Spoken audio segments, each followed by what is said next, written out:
Good afternoon, respected Bala sir, directors, dignitaries, faculty members, and my dear student managers. I, IXth student manager, Balaji Institute of International Business, take the honor to welcome our next speaker, Mr. Sandeep Tyagi, Director HR at Samsung Electronics. Sir completed his schooling from Bharatiya Vidya Bhavan, Delhi, and then went on to do his masters from University of Delhi. Having specialized in HR, Sir began his corporate career with NTPC Limited in the year 1992. After spending 5 years with NTPC, he then moved to Delphi Automotives Limited in 1997. Sir has also worked with various companies like Sony, Xerox, Bharti Airtel, Higher Appliances, and Videocon Industries. In August 2014, Sir moved to Samsung Electronics and is currently heading the business HR for Samsung India. He is in charge for looking after talent acquisition, talent engagement, and talent development for the company.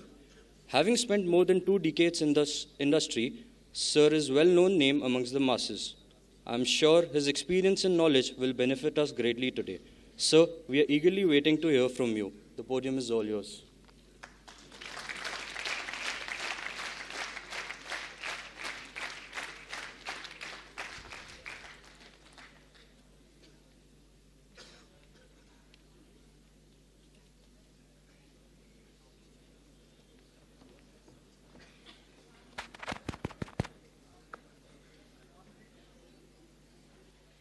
Good afternoon, everyone. On a very bright Sunday afternoon, I thank all of you to be here, listening to a lot of speakers before me, and you'll have to bear with me for next about 30-40 minutes. Respected Bala sir, distinguished faculty members, and my dear fellow students, I am deeply honored to be back here at Balaji Institute. I have been visiting the institute for last almost 7 years. And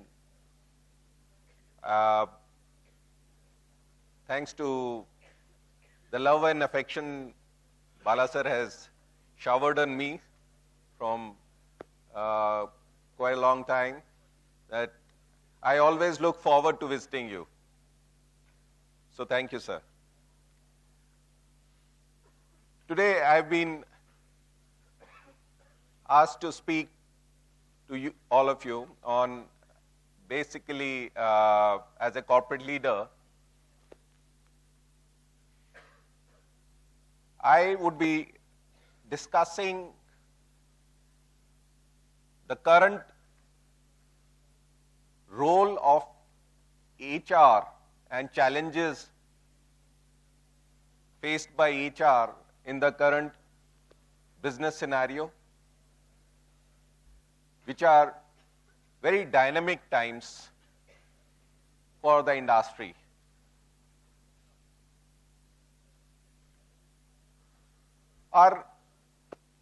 As you all know,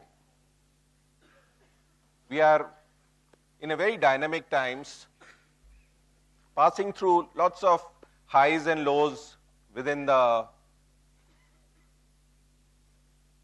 economy, within the political situation, both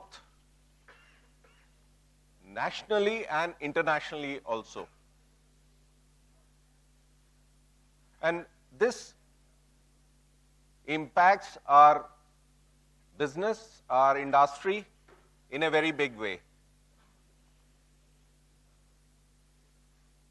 So, how is it that we're going to cope up with the challenges which are thrown at us in our industry? How do we face those challenges, and how do we drive our business? Because economy affects all of us. It affects you, me, all of us directly today much faster than what it used to be. So friends, basically,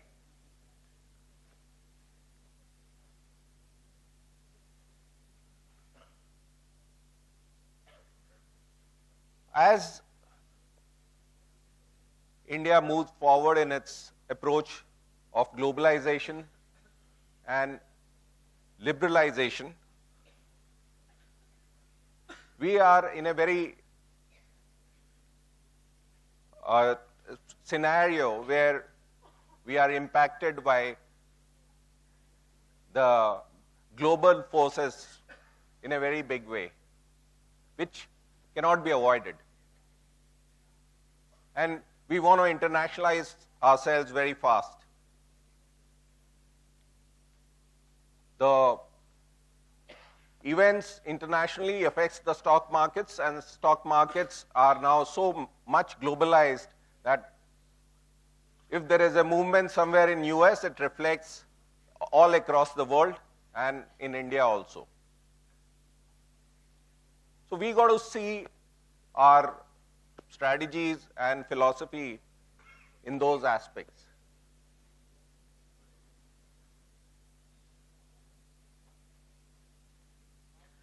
In India, we've been pursuing a path of opening up since almost 1991.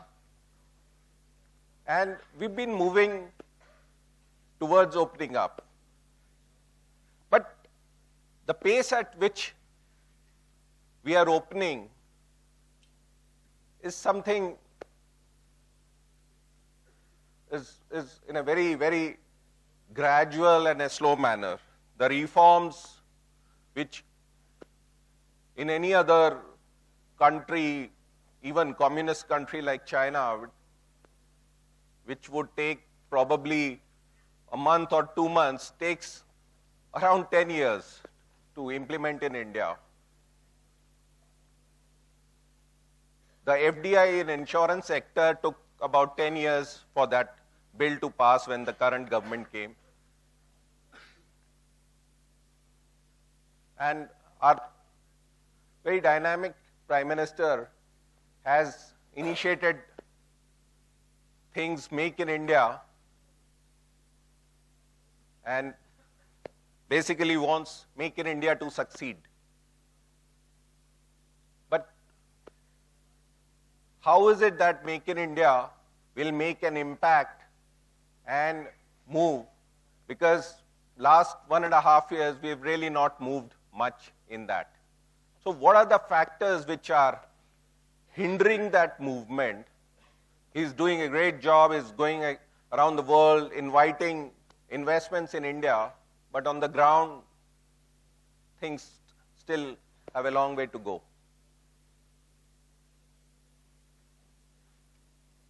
So, a couple of things which come to my mind are, we got to move very fast with the reforms. The GST bill, which is in a lot of limelight today, goods and services tax bill, is now long overdue. There have been governments in India which have changed, but the bill has not moved forward.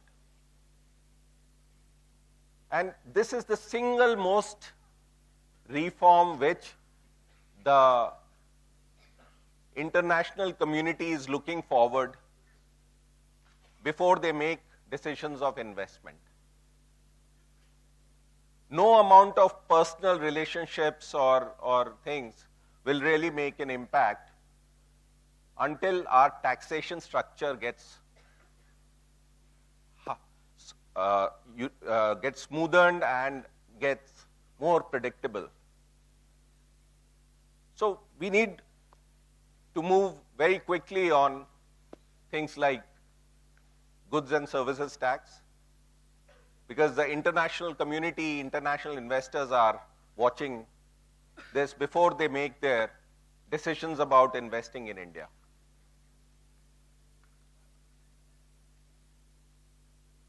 On a lot of other fronts, we are really moving where we have opened up our economy for FDI investments, basically which was heavily curbed.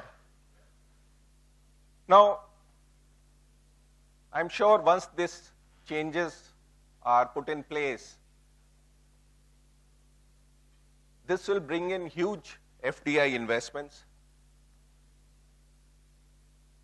I mean, we've been to the extent the differences in FDI investments, we were attracting about $20 billion and China was attracting about $100 billion a year, which gradually went on to $300 billion.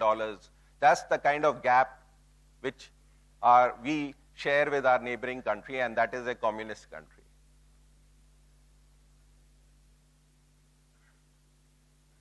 So once the industry starts moving, what impacts, what changes we require to make in our HR field? Because today HR has to move ahead of the business. Not even move with the business, but move ahead of the business. The role of HR today is changing from being a support function to a business partner and a business driver. And I've been very fortunate to work in companies where HR has driven the business. Today, if you see, a lot of companies, they bank on HR leadership. Because anything which happens in the company happens from human resources. It's the people within the organization which make the company. If company is doing well, it is because of people. If company is not doing well, then also it's because of people. And who manages this people? It is the responsibility of HR. Now, is it completely the responsibility of only HR, or is it spread across the functions?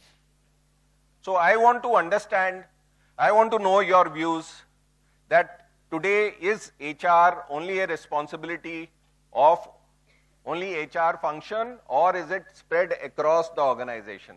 So, any views from you? You can raise your hand and answer me.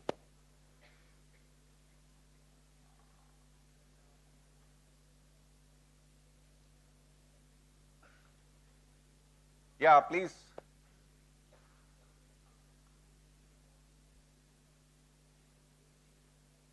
No views on HR folks are there here? Yeah. Basically, HR is the overall integral part of our organization because the policies formulated by HR professionals is useful in each organization. Supposedly, the policy made by HR personnel is helpful in finance department, whereas in marketing or in operations. So it is an integral and immutable part of an organization, not just specific for an HR group of personnel. So HR is into policy making, which affects all other, yeah. So what I want to understand is managing HR is just the responsibility of HR, or it transcends?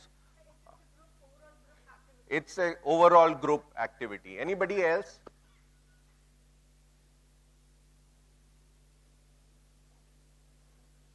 Any views, basically? So what I feel is HR is role today is more of a catalyst role. It's not only just limits itself to HR function. Anybody who has team reporting into them is a leader. And it is the leader's job to manage their HR function. not only just limited to the HR department. Every leader who has people reporting into them is a HR manager for their team. So then what is the role of HR? Today, HR has become a catalyst which whatever changes which have to be brought about basically drives them and makes those changes move faster. It cannot just on its own come and implement all the changes if the support is not, if the acceptability is not there from all other functions. So that is what I feel, and a lot of organizations are practicing, that HR has become a catalyst in driving the changes in the organization. With so much of talk about FDIs and a lot of new companies coming into India and our own Indian companies gradually upscaling themselves,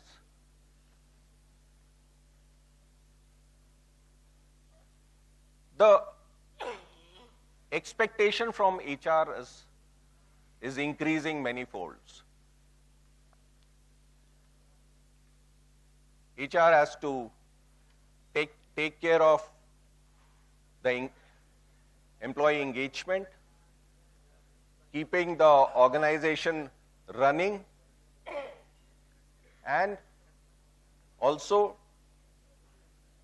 getting the people and retaining the people to drive the business. It is retaining and driving which is a very, very important task of our HR folks.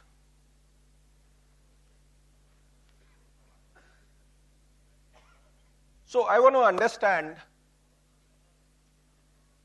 from you've been basically reading about, you would be, I'm sure, reading about the new engagement strategies. Anybody has any idea as to what are the current practices being used in the organizations on employee engagement?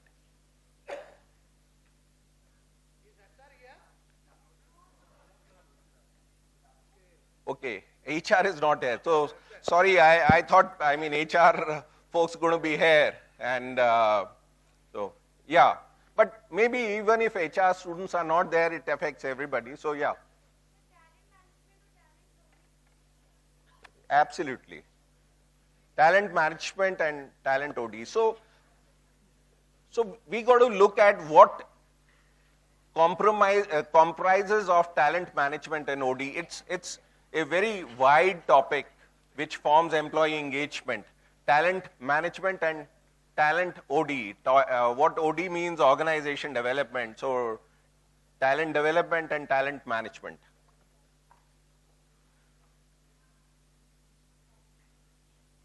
So role of HR today is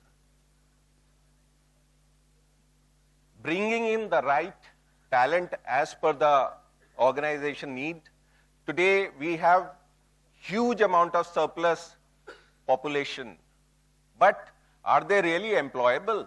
Are they really skilled for the kind of jobs we are having? Which is a big question mark.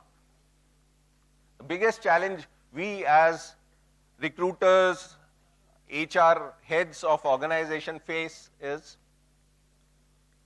in getting the right type of people. We have enough of people. For one position, we'll have about 800 to 900 profiles coming, but are they the right profiles? And once we get those, the challenge of finding the right people is fulfilled, then comes the challenge of retaining those people. Today, good talent is in demand everywhere. So, it's very important for us to retain those people. And organizations, they have a lot of strategies to retain their people. The people are also divided between various categories. There is a top talent within the organization. There are some people who are categorized as very, very critical to the business. And rest are the general workforce which carries the business along. So the strategies are different for different set of people. For critical talents, we have things like golden handcuffs, long-term bonus plans, which are of the duration of about 2 years period. I mean, you paid the money after 2 years, which are dependent on your performance or your achievements in the organization.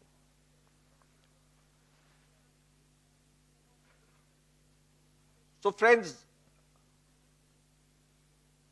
employee engagement is something which pervades across the industry.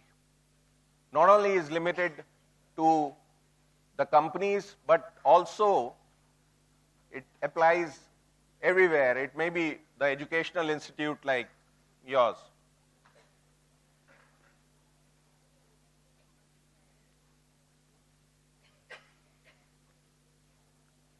Today, organizations have,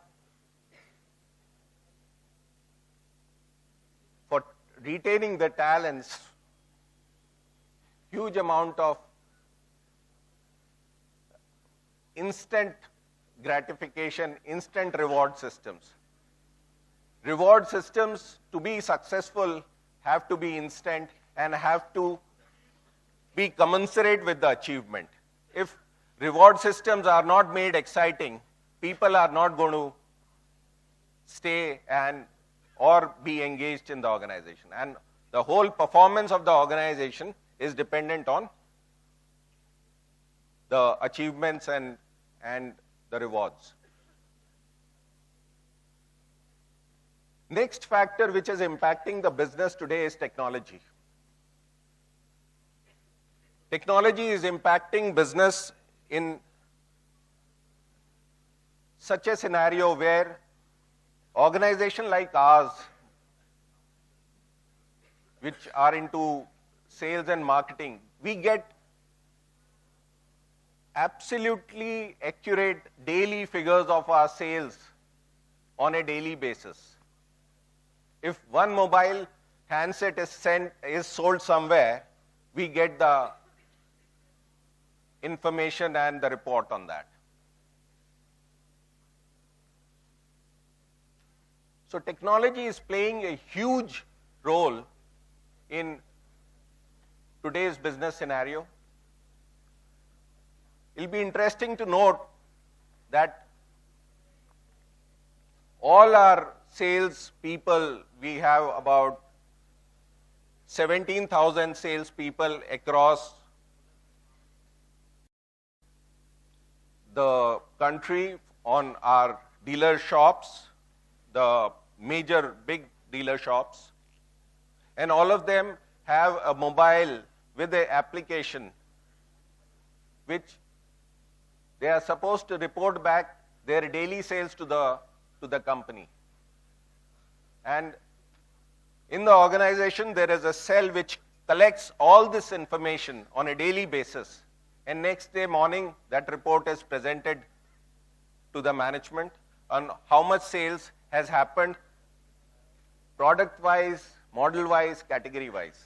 So such is the instantaneous nature of the information which is being collected by the organization, which helps us strategize and make our policy, make our strategy to drive the business. If we see which model is moving or which model is not moving, we develop our plans and strategy according to that.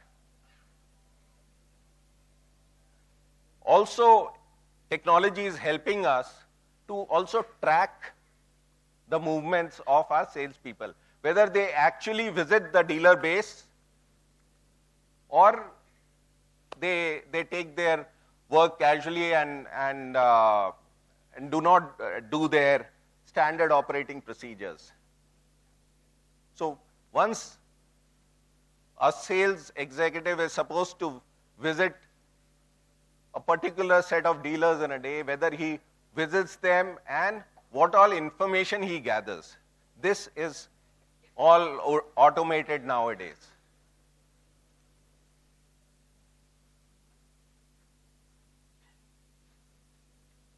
I'm sure, I mean, you would have seen how tablets are changing the education world, where the modules of learning are uploaded on tablets, and students, especially in schools, I'm not sure whether it's also gone to the colleges, but in school, till school level, tablets are being used where the education content is loaded on the tablets and is being widely used by students for their courses, for their classes. And the quality of content is extremely high, which Samsung has developed with some of the leading education content providers. So such is the power of technology, which we are daily using in our business scenario.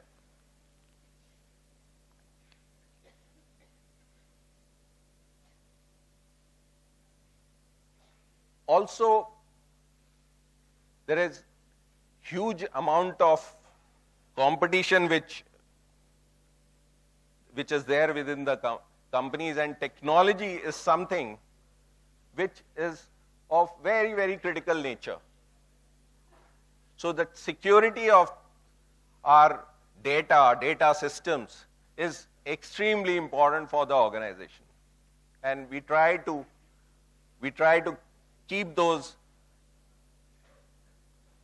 security measures as extremely high, because sensitivity of the confidential information is very, very high. You cannot afford to let information go across. So technology also has to be protected within the organizations. We have huge amount of competition from, in mobile devices from Apple or from various other players, and each have their own very, very sensitive operating systems, which the information has to be protected or it's liable to be copyrighted.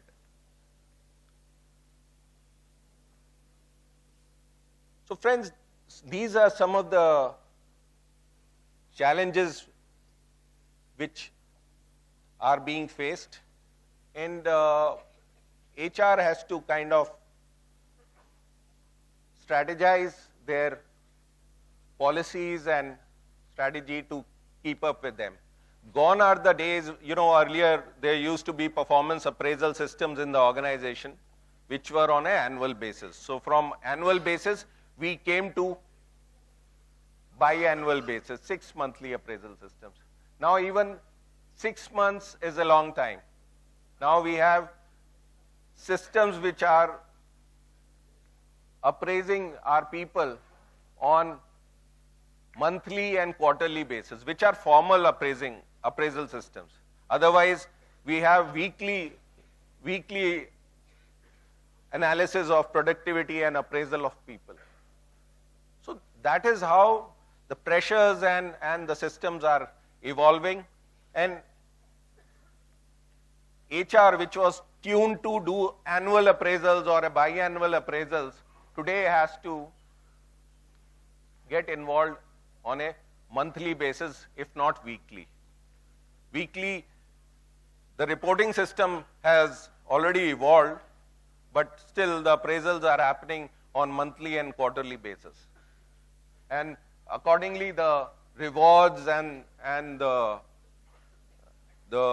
incentives are rolled out on a monthly and quarterly basis. Gone are the days of when annual increments will be the big ticket thing and people would perform towards the end and look at their annual increments. Today, 40 to 50% of the compensation is from the incentives and the bonuses, and which can go even higher, can go up to almost 100 to 150% of the fixed salaries.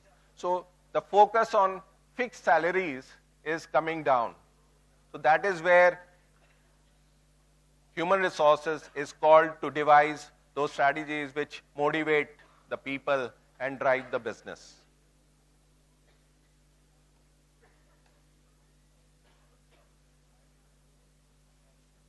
So looking at such a evolving scenario where we are in times where the government is promoting investments, from a scenario where we were freely importing country, we signed free trade agreements when we were importing goods, to a scenario where Make in India is being driven very hard and to export-led things. So it's a very, very dynamic scenario. And business also has to evolve as per that. Or else FDI coming in will try to gobble up the Indian industry. So we need development of Indian industry, also with a healthy competition with the foreign investments and the foreign companies. So I'll leave the floor now open to all of you. If you want to ask any questions, have any views or opinions.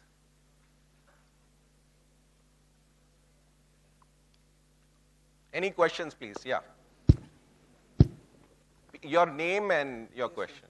Sir, my name is Piyush Arya. I am from BIIB, and my question to you is, today technology is overshadowing the employment. Means like technology, today is a technology world. So technology is taking the place of the people. So what do you think? Is it a positive change or a negative change? Because it will affect employment, sir. Yeah, very good question, Piyush. Technology is overtaking people, but you see, the nature of job generation, the employment is also changing. So from very clerical related stuff, we are going into more of analytical stuff and strategizing. So the nature of, it's not the jobs are under threat, or it's just the nature of jobs will be changing. Now, why the technology is critical? You see, the amount of data which is being generated today, I'm sure all of you have heard of big data or not? Yes, have you heard of Internet of Things or not? Yes, great. So we are in that age where IoT is going to be the next big thing in the corporate world. Big data will really rule the roost. E-commerce is something which industry, our traditional industry, cannot just avoid. I mean, the kind of sales which e-commerce is doing is humongous and is not possible without big data. And big data, when is there, it needs technology. It cannot happen, our systems of working on MS Office, Excel are very, very outdated. Today, even softwares like ClickView and all are, ClickView basically is used for dashboards. Even that is going obsolete now. We are talking of now IoT, and IoT talks of basically integration of various devices to generate customer convenience and customer confidence. And that is this integration of devices where a lot of devices talk to each other and are synchronized. Cannot happen unless the speed of data is there, for which technology is very, very necessary. So it's not a choice or our preference. It has to happen by design and by default. And the amount of online transactions which all of us, we all do in our banking and our online shopping, technology you just can't wish away. So it will change the nature of jobs from transactional to more strategic, and transactional will get more automated. Yeah, next. Sir, I came to know that Samsung... Your name. Sorry, Chetan. My name is Chetan, and I'm from BIIB. Sir, I came to know that Samsung has a core business of constructions, mainly. And they built the Petronas Tower of Malaysia, the Petronas Twin Tower of Malaysia, and the Burj Khalifa of Dubai. So why Samsung has only known to the customer as a Samsung Electronics, not as a Samsung Construction also? And who are the world competitor of Samsung Construction? Okay, great. So,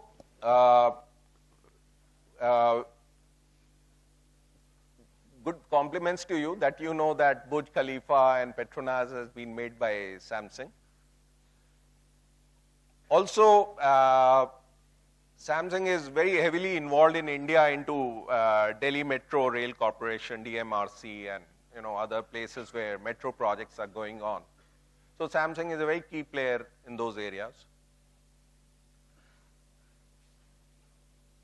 Internationally, it's known very much. I mean, there's a 21, these are Burj Khalifa, Petronas. Also, there's a 21-kilometer bridge on the sea in Korea. These are some of very iconic constructions which have been done by Samsung. Internationally, it's very highly regarded. Out here in India, it's coming up gradually. And the first major work has been in DMRC. And as gradually, time progresses, yeah, we would be even big players. Samsung Engineering is a big organization in India with more than 800 people already. World competitors for that company? Sorry? And who is the worldwide competitor for Samsung Construction, sir?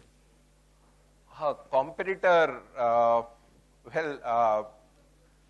would really, internationally I would not be able to answer that because, construction is an area where huge amount of companies would be there. So construction really is not the main business of Samsung. As you know, electronics is the main business of Samsung. But yeah, we have diversified a lot in, so competition-wise, there are huge players. I mean, to name one or two will be like, fish in the ocean. So there will be huge players.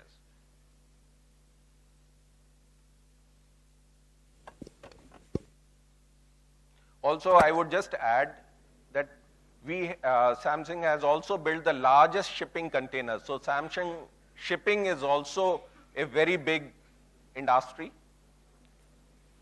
the largest shipping container in the world has been built by Samsung. So the organization is a very diversified organization. It's just not electronics.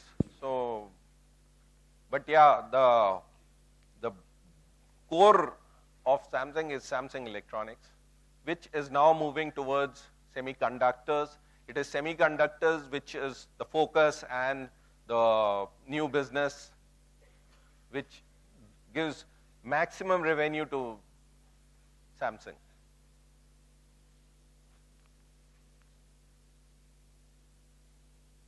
Yeah, any other question? I expected a lot of questions. Basically, everybody, I mean, most of you would be using Samsung mobile devices, or we are the largest in India, and so.